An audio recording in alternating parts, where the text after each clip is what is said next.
親愛嘅爸爸，你記唔記得有一次我同細佬鬧交，然後俾你鬧嗰件事啊？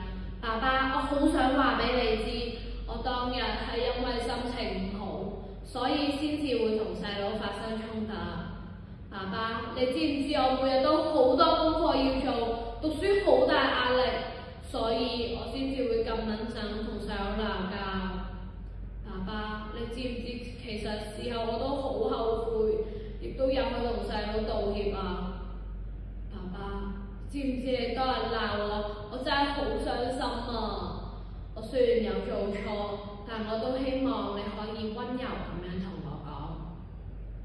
你要控制好你自己嘅情緒，有啲乜嘢我哋慢慢咁講。其實爸爸你返工係咪都有屬於自己嘅煩惱㗎？所以返到屋企見到我同細佬喺度鬧交，自然就會嬲。其實爸爸你都可以將你工作中嘅心煩事話俾我知，即使我唔能夠幫你解決，我都可以做你嘅樹窿，聽你神。我相信多啲溝通就可以增進我哋對彼此嘅感情同埋了解。